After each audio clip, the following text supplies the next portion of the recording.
Eh bien, chers frères, le Christ Jésus, ayant la condition de Dieu, ne retint pas jalousement le rang qu'il égalait à Dieu, mais il s'est anéanti, prenant la condition de serviteur, devenant semblable aux hommes. Reconnu homme à son aspect, il s'est abaissé, devenant obéissant jusqu'à la mort et la mort de la croix. Voilà en résumé ce que nous allons fêter cette semaine sainte qui est inaugurée aujourd'hui avec le dimanche des rameaux et de la Passion.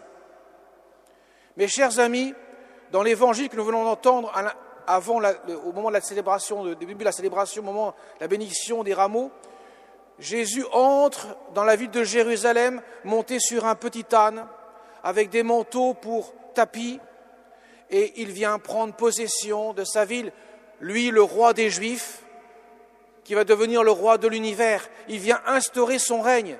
Alors non pas à la manière des puissants de ce monde, il ne fait pas sentir ses gros muscles, ni une armée puissante, armée jusqu'aux dents. Non, il vient sur un petit âne pour rendre possession de son trône. Et son trône, sur lequel il montera 6 jours plus tard, n'a rien d'habituel, rien de commun avec tous ceux de ce monde. Son trône sera une croix. Il sera élevé sur le bois de la croix.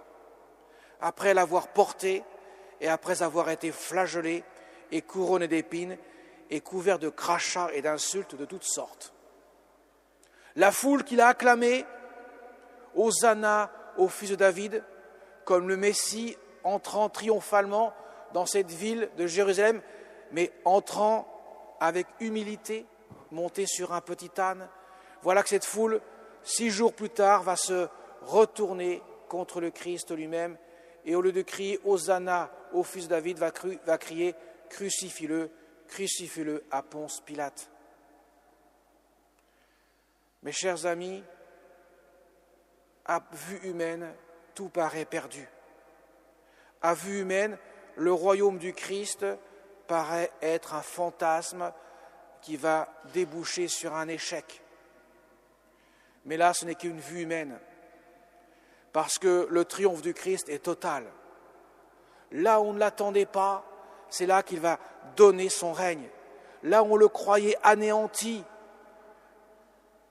presque détruit, défiguré totalement par la flagellation, par les nombreux coups de fouet qu'il a reçus.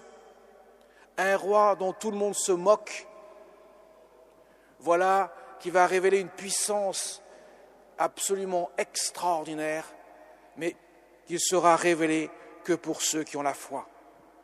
Car mes chers amis, quand le Christ sera monté sur la croix, il va dire ces dernières paroles dans l'évangile de Saint Matthieu que nous avons entendu à l'instant. Mon Dieu, pourquoi m'as-tu abandonné ? Son âme humaine qui prend tous les péchés de tous les hommes de tous les temps, qui semble engloutie, anéantie par le poids incommensurable des péchés des hommes, de sorte que son âme semble être dans les ténèbres. Lui qui est Dieu et homme à la fois. Mais voilà qui va rendre son dernier souffle de vie. Puis, quelques instants plus tard, c'est le soldat qui va transpercer le cœur de Jésus. Et c'est à ce moment-là, précisément, qu'il sauve le monde. Pas avant, à ce moment-là, une fois qu'il est mort, car sa mort n'est pas une mise à mort. Jésus l'a dit en Saint Jean, « Ma vie, nul ne la prend, c'est moi qui la donne. » Sa mort est le don total de sa vie. Il nous a aimés jusqu'à mourir. C'est le seul qui peut mourir en aimant. Même les martyrs, les nombreux martyrs qui ont témoigné du Christ au cours des siècles ont été mis à mort pour le Christ, mais ils ont été mis à mort, pas Jésus. Jésus donne sa vie. Et c'est pour cela que sa mort n'est pas un échec, sa mort est une victoire. Il va détruire dans sa propre mort le règne du péché qui a introduit la mort dans le monde.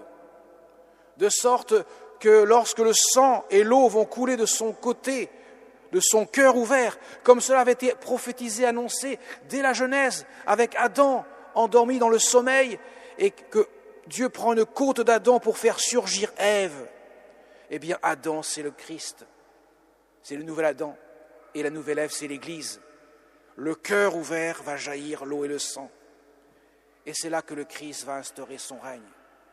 Voyez, mes chers amis, l'humilité de ce roi monté sur un petit âne qui entre dans une ville pour prendre possession de son règne, voilà qu'il va instaurer un règne inhabituel. Et ce règne-là, il est éternel, il n'aura pas de fin. Il va détruire à la racine même le péché qui conduit à la mort.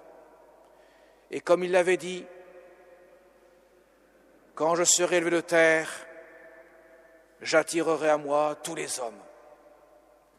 Quand il a été élevé sur le bois de la croix et de son cœur a jailli l'eau et le sang, c'est de là que nous sommes sauvés.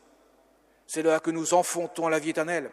C'est de là que le baptême qui nous donne la vie éternelle découle. C'est là que le sang de l'Eucharistie, dans quelques instants, lorsque le prêtre prononce ces paroles de la consécration, le pain et le vin vont devenir le corps et le sang du Christ, la nourriture des rachetés pour le royaume de Dieu. Vous voyez, mes chers amis, nous sommes invités à la foi. Les rameaux que nous avons en main sont là pour témoigner de notre foi. Ce que nous ne pouvons pas voir de nos yeux, Dieu nous le révèle au tréfonds de notre cœur. Cette semaine qui inaugure ce mystère indicible qui nous dépasse va nous révéler un Dieu infiniment bon, un Dieu qui n'a pas daigné de prendre la dernière des places. Et pourtant, Jésus l'a bien dit, « Père, que cette coupe passe loin de moi, cependant non pas ma volonté, mais la tienne, non pas ma volonté d'homme, mais la tienne qui est divine, et donc la mienne aussi divine, puisqu'il y a deux volontés, une volonté humaine, une volonté divine. » Mes chers amis, cela nous révèle un Dieu qui vient nous chercher là où nous en sommes. Quel que soit notre degré de notre foi, il nous aime d'un amour inconditionnel. Voilà ce que témoigne le rameau que vous avez en main. L'amour inconditionnel de ce Dieu qui s'abaisse jusque dans la mort pour relever l'homme de sa déchéance et le propulser jusque dans l'éternité. Il s'est abaissé, lui le Dieu fait homme, pour que nous les hommes puissions être divinisés. Voilà ce que nous fêtons, mes chers amis. Alors demandons au Seigneur, avec l'intercession de notre Mère du ciel, celle qui a communié de manière parfaite, autant qu'une âme humaine puisse communier à cet amour du Christ, elle qui fut transpercée par le glaive de douleur, celle qui a voulu répondre à l'appel de l'amour de Dieu. Demandons-lui son intercession et que nous puissions dire, comme le centurion romain, celui-ci était vraiment le Fils de Dieu. Amen.